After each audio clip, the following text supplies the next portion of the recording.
Please listen. గమనించండి. Now we have the FAQ sessions. இப்பொழுது FAQ పగదికి நாம் வருகிறோம். ఇప్పుడు FAQ భాగానికి మనం వస్తున్నాం. We are not receiving questions from you, but we will be answering questions which commonly young Pentecostal Christians ask. உங்களிடத்தில் நாங்கள் கேள்வியை கேட்டு வாங்குறதில்லை. பொதுவாக பெந்தேகோஸ்தே கிறிஸ்தவர்களாக இருக்கிறதான వాలిబர்கள் கேட்கிறதான சில కేள்విகளை நாங்கள் எடுத்து சொல்கிறோம். మీ నుండి మేము ప్రశ్నలు తీసుకోవట్లేదు, కానీ సాధారణంగా సహజంగా పెంతెకోస్తు యవన జనాంగం మధ్యలో ఉన్నటువంటి ప్రశ్నలకు మేము జవాబు ఇవ్వబోతున్నాం. There'll be 4 of us who will be answering these questions. இந்த கேள்விகளுக்கு கேட்டு பதில் சொல்லக்கூடியவர்கள் 4 பேர்கள். ఈ యొక్క ప్రశ్నలకు జవాబిచ్చేవారు 4. As each servant of God comes forward, they will tell you the question and give you the answer. ஒவ்வொரு கர்த்தருடைய ஊழியக்காரர்களும் முன்பாக வந்து கேள்வியையும் அதுக்குரியதான பதிலையும் சொல்வார்கள். ప్రతి ఒక్క దైవ సేవకులు వారు ముందుగా వచ్చి ప్రశ్నయు దానికి తగిన జవాబును ఇచ్చుదురు.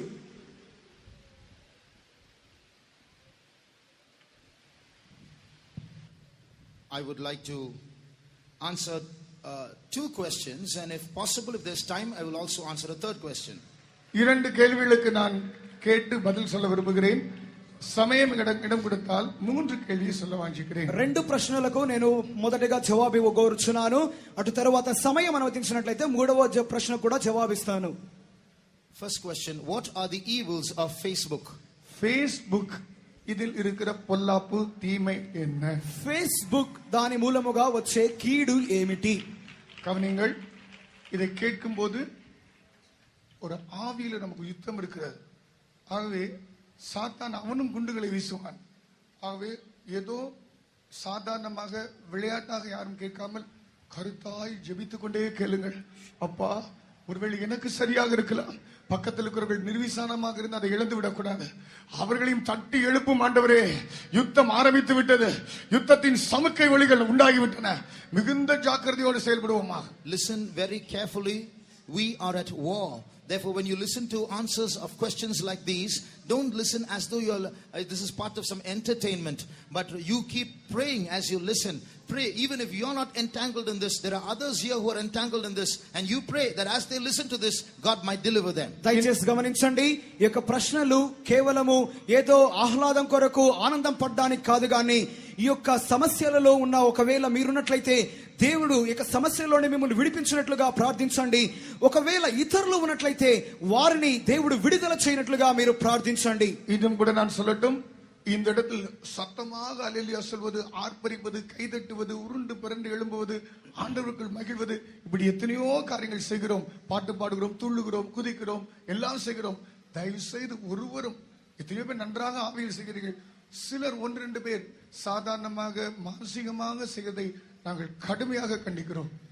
Now, there are many people who are really sincerely getting filled in the Spirit, but some of you are looking at all this carnally, and we reprove that severely. మేమైతే ఇక్కడ కొంతమంది వారు యథార్థముగా దేవునిలో ఆనందించటను మేము గమనించుచున్నాము, కానీ కొద్దిమంది అయితే వారు శరీర ప్రకారముగా ఇట్టి కార్యములు చేయుచున్నారు.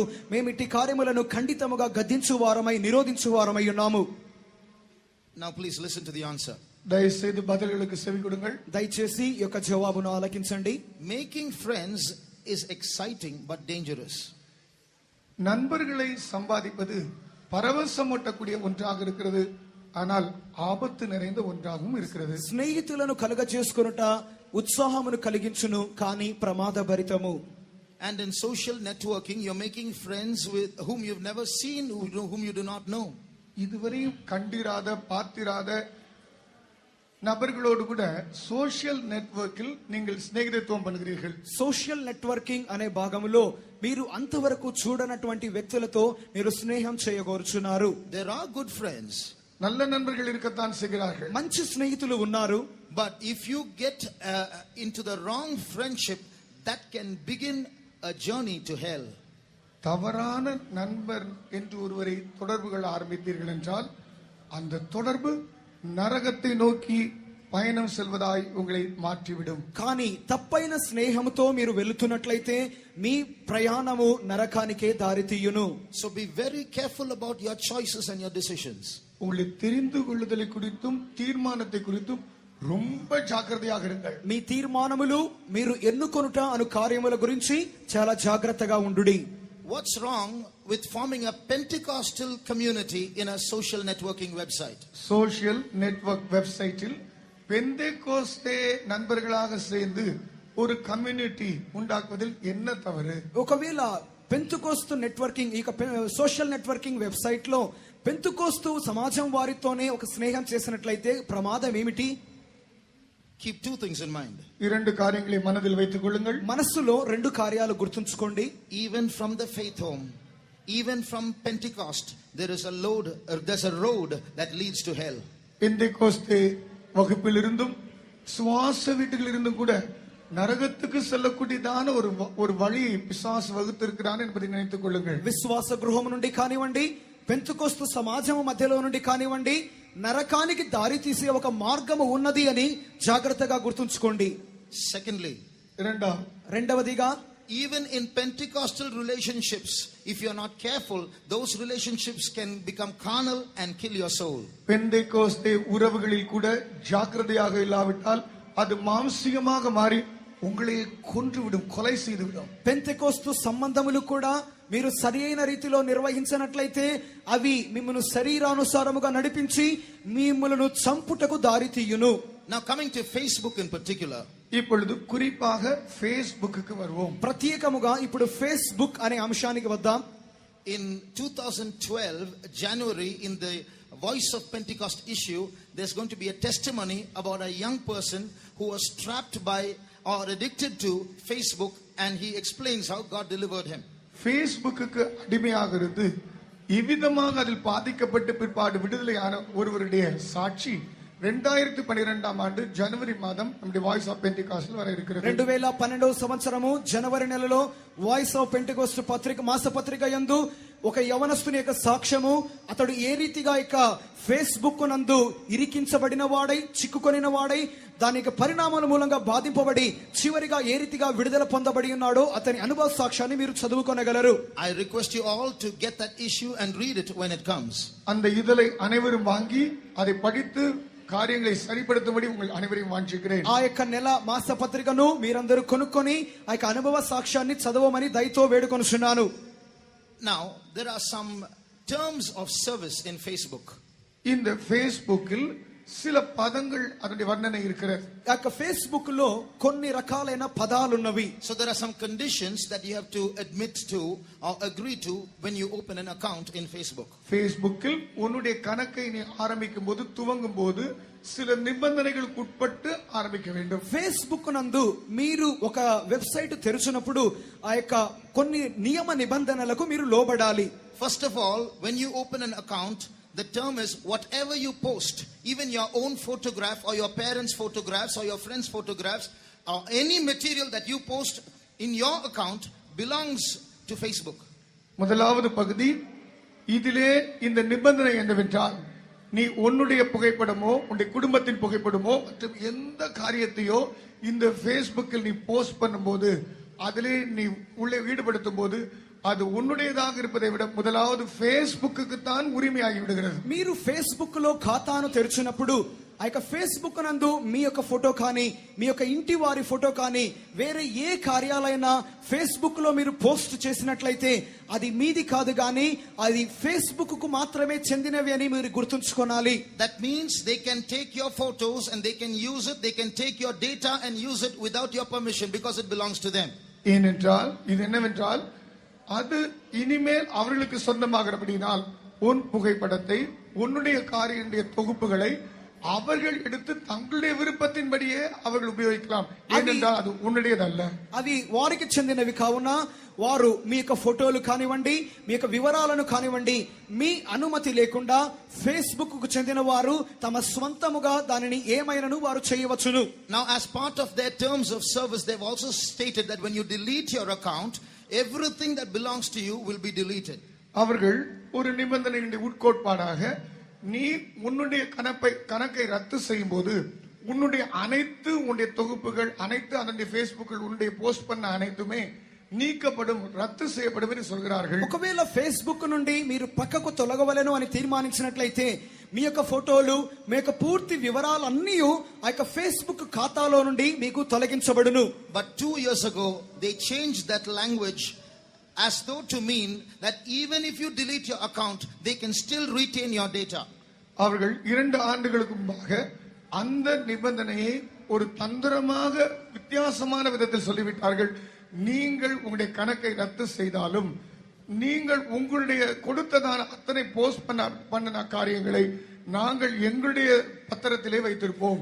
కానీ 2 సంవత్సరాల క్రితము వారు నియమ నిబంధనలను కుయుక్తిగా వేరొక రకముగా మార్చి మీ యొక్క వివరాలను మీ యొక్క ఫోటోలను ఒకవేళ మీరు ఫేస్బుక్ నుండి పక్కకు తొలగినప్పటికీ వారు వాటిని భద్రముగా జమ చేస్తారు అని చెప్పి ఉన్నారు. They have not said that they will retain it, but they have removed the promise of deleting it.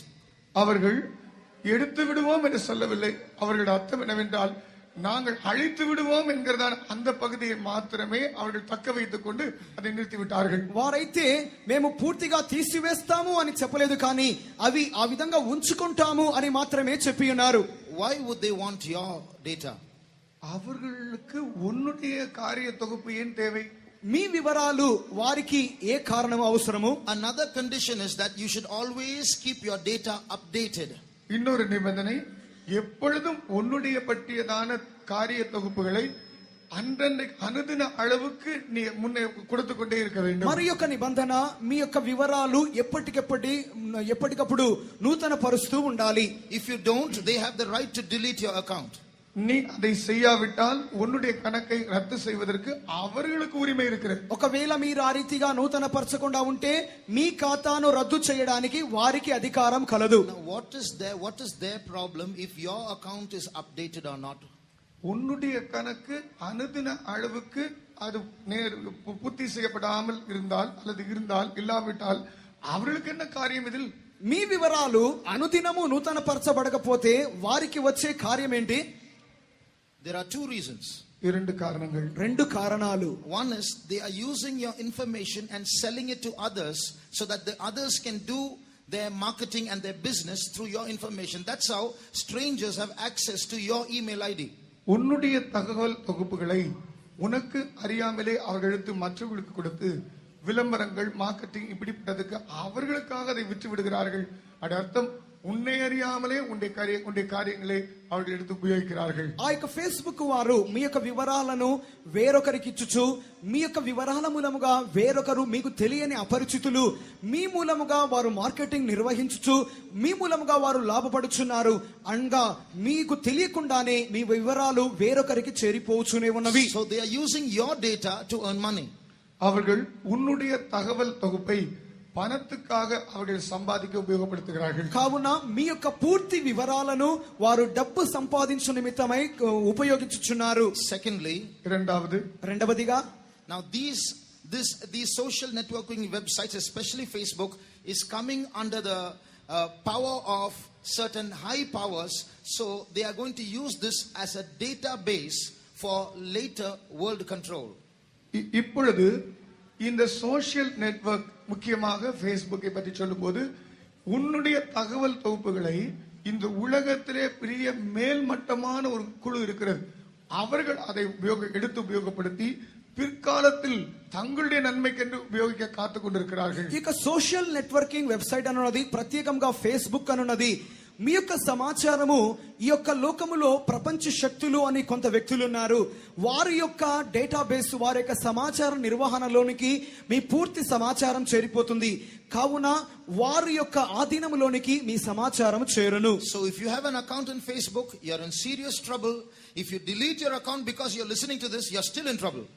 நீ உன்னுடைய கணக்கை ஃபேஸ்புக்கில் வைத்திருப்பாய் என்றால் ஒரு பயங்கரமான ஆபத்துக்குள் போய் நீ சிக்கி இருக்கிறாய். ఒకవేళ delete your account, you are still in trouble.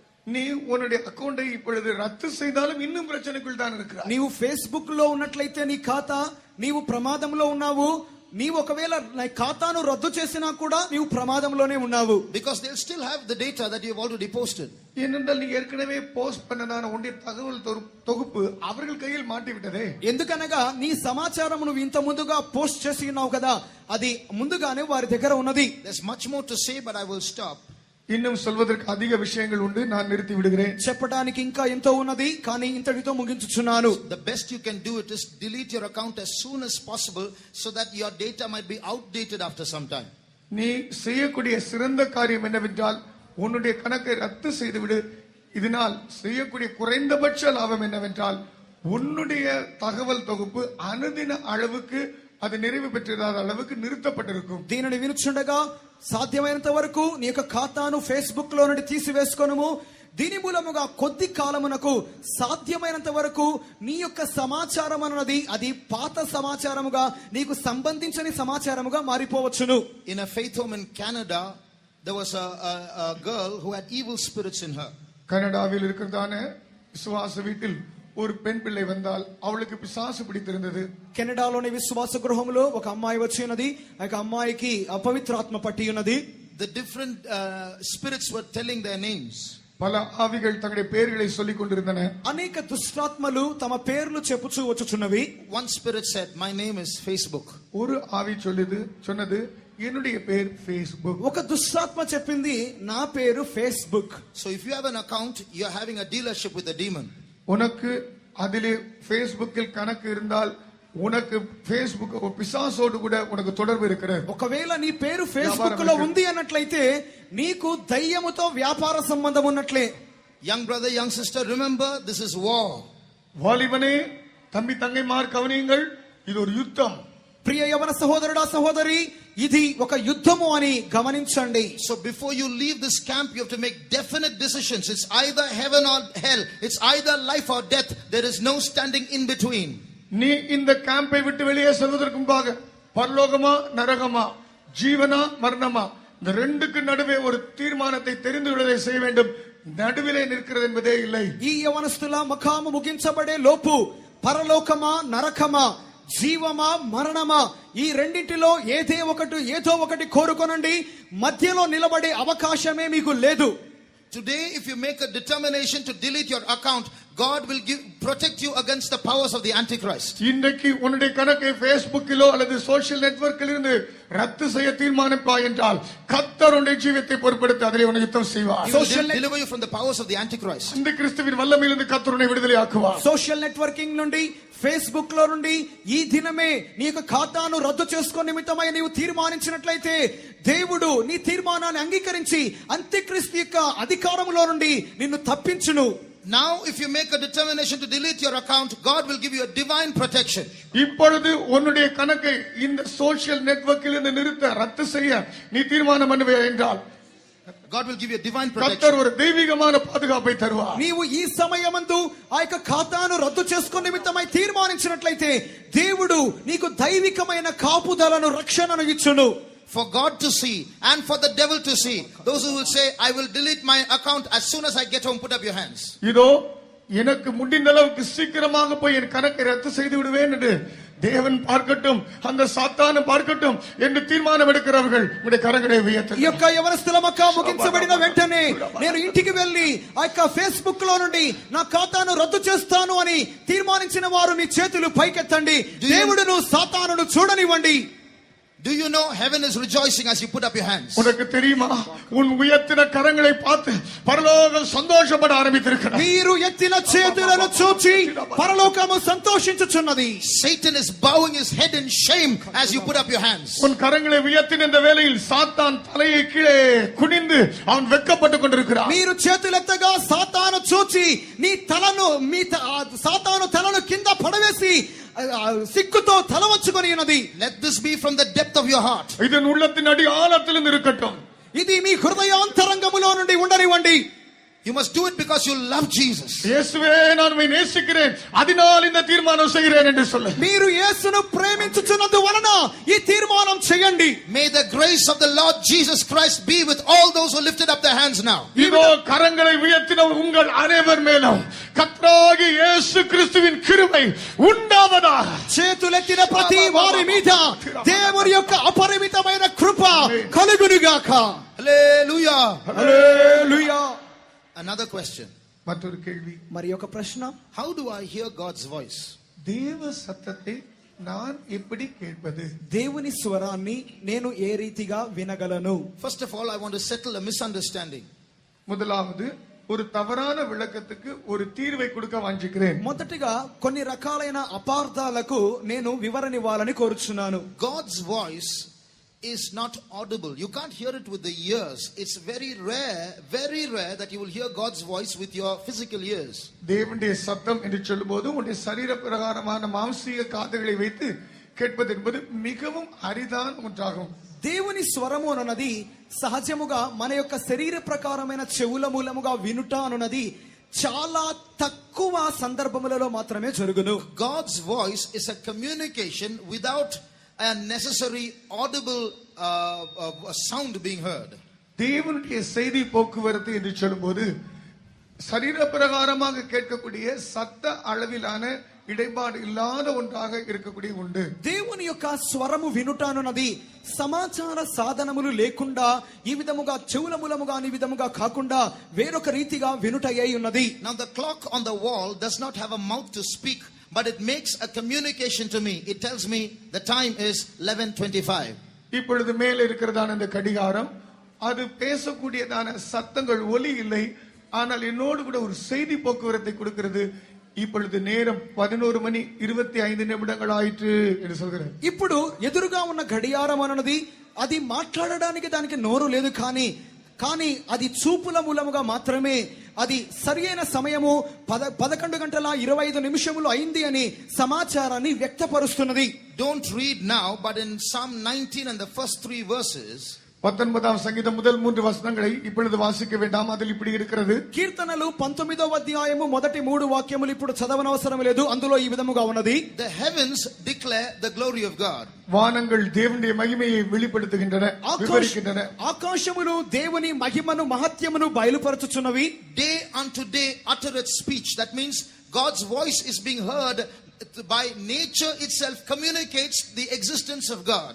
தேவனுடைய சத்தமானது அது அனுதினமும் தொனிக்கக்கூடியதாக இருக்கிறது.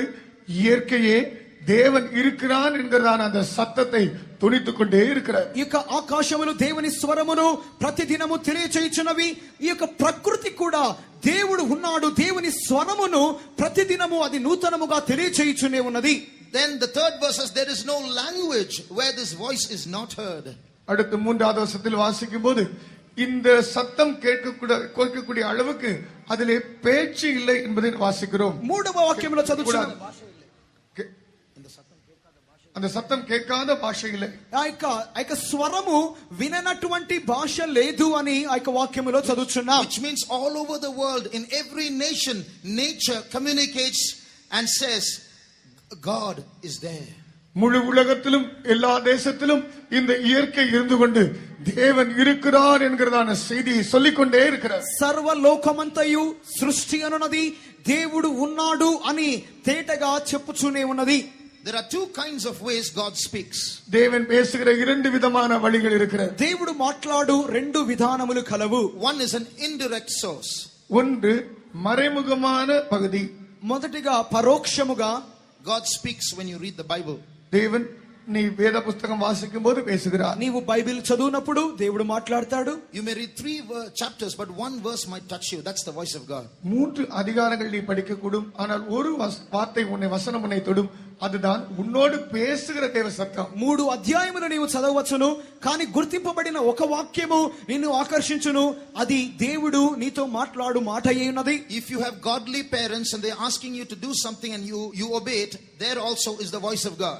தேவ பக்தி உள்ளதான பெற்றோர்கள் உனக்கு இருந்து அவர்கள் சொல்கிற காரியத்துக்கு நீ கீழ்ப்படிவாய் என்றால் நீ கீழ்ப்படிகிறதான அவருடைய சத்தம் தேவ சத்தம். దైవ భక్తి కలిగిన తల్లిదండ్రులు నీకు ఉన్నట్లయితే వారు నీకు ఫలానా కార్యము చెయ్యి అని నీకు చెప్పినట్లయితే అది నిజముగానే దేవుని స్వరమై ఉన్నది. When you listen, obey the servants of God, you're obeying the voice of God. கர்த்தருடைய ஊழியக்காரருடைய சத்தத்துக்கு செவி கொடுக்கும்போது தேவ சத்தத்துக்கு நீ செவி கொடுக்கிறாய். దేవుని సేవకుల స్వరాన్ని వారికి మాటను నీవు లోబడినప్పుడు నీవు దేవుని స్వరాన్ని వింటున్నట్లు. Very often in the problems you face, the voice of God is hidden. అడికడి నీ సంధిக்கிற ప్రశ్నகளில் దేవ సత్యం ఉనకు கொடுக்கப்படுகிறது. తరచుగా నీవు ఎదుర్కొనుచున్న సమస్యలలో దేవుని స్వరం అన్నది ఉన్నది. Christian philosopher C.S. Lewis said, క్రైస్తవ తత్వ జ్ఞానియాగియ C.S. లూయిస్ அவர்கள் சொல்கிறார், క్రైస్తవ జ్ఞాని అయినటువంటి C.S. లూయిస్ చెప్పుచున్నాడు, God whispers in our pleasure but shouts in our pain. தேவன் நம்முடைய இன்பமான சூழ்நிலைகள் மத்தியில் கிசுகிசுப்பாக பேசுகிறார். ஆனால் நாம் வேதனைப்படும் போதோ அவர் உரத்த சத்தமாக அவர் கூவி பேசுகிறார். మన దేవుడు మన యొక్క సంతోషకరమైన సమయాలలో ఆయన గుసగుసలాడును, కానీ మన యొక్క వేదన భరితమైన సమయాలలో ఆయన గట్టిగా అరచును. So when you go through any pain or agony in your life, remember God is shouting something at you. Open your ears and listen to that voice. நீ சோதனை பரீட்சை கஷ்டத்தின் வேதனை வழியாக போகும்போது நினைத்துக்கொள், தேவன் உன்னை பார்த்து బలత్త సత్తమాయ్ ఏదో ఒక కార్యத்தை அதுக்குள்ள பேசிకొండే இருக்கிறார். నీవు ఒకవేళ శోధనలు కష్టముల మార్గముగా వెళ్తున్నట్లయితే గమనించండి, దేవుడు మిమ్మల్ని చూచి ఏదో గట్టిగా అరచుచున్నాడు. మీ యొక్క చెవుల మూలముగా మీరు వాటిని వినాలి. When your conscience pricks you, that's also God shouting at you. உன் మనస్సాక్షి உன்னை குத்திக் கொண்டிருக்கும் என்றால் அதுவும் தேவன் உன்னோடு பேசுகிற சத்தம் தான். మీ మనస్సాక్షి మిమ్మల్ని గుచ్చుచున్నట్లయితే అది దేవుడు మీతో మాట్లాడుచున్న స్వరము. These are indirect sources. ఇవేగెల్లాం మறைముఖமான పగదిகள். ఇవన్నీ పరోక్షమైన పద్ధతులు. When you learn to obey these indirect sources of the voice of God, தேவனுடைய மறைமுகமா இருக்கிறதான இந்த பகுதியின் சத்தத்தை పురిందు కొల్ల నీ కట్టుకొల్లబోదు దేవుని యొక్క ఈ విధమైన పరోక్షకరమైన మార్గములను యొక్క స్వరమును వినుటకు మీరు నేర్చుకున్నట్లయితే, then slowly you will learn to be directly guided by God, which is called the guidance of the Spirit. நீ மெதுமெதுவாக நேரடியாக தேவனால் நீ பேசப்படுகிற சத்தத்தை கேட்கக்கூடிய இடத்துக்கு வருவாய். அதுதான் ఆవేయిన్ వళి నడతలినాల్ నడతపడువదు. మీరు కొద్ది కొద్దిగా దేవుని మూలముగా నడిపించబడే ఒక స్థానముకు రాగలరు. అది దేవుని యొక్క ఆత్మ నడిపింపు అను స్థానమై ఉన్నది. They that are led by the Spirit of God, they are the sons of God. దేవుని ఆవియినాల్ నడతపడుகிறவர்களோ அவர்கள் தேவனுடைய புத்திரராய் இருக்கிறார்கள். దేవుని ఆత్మ మూలముగా ఎందరు నడిపించబడుదురో వారు దేవుని కుమారులై ఉన్నారు. Those who have heard the voice of God, lift up your hands. దేవుని సత్తத்தை కేటవர்கள் కరங்களை ఉయర్తుங்கள். దేవుని స్వరాన్ని విన్నవారు ఎవరైనా ఉన్నట్లయితే చేతులు ఎత్తండి. Directly or indirectly, at least once in your lifetime. வாழ்க்கையின் கட்டத்தில் நேரடியாகவோ இல்ல மறைமுகமாக ஒரு தடவையாவது கேட்டிருக்கிறேன் சொல்வர்கள் கரங்களை உயர்த்துங்கள். పరోక్షముగానైనను ప్రత్యక్షముగానైనను ఒక్కసారైనా దేవుని స్వరాన్ని విన్నవారు చేతులు ఎత్తండి. That the Lord might speak to us in the coming days even more clearly. Let us praise God. இனி வரும் நாட்களில் இன்னும் தெளிவாக கர்த்தர் நம்மோடு கூட பேசும்படியாய் நாம் கர்த்தரை స్తుతింపோம். రాబోయే దినాలలో ఇంకను తేటగా దేవుడు మీతో మాట్లాడినట్లుగా స్తుతించెదము. Praise the Lord. స్తోత్రం స్తోత్రం స్తోత్రం స్తోత్రం స్తోత్రం స్తోత్రం స్తోత్రం స్తోత్రం స్తోత్రం స్తోత్రం.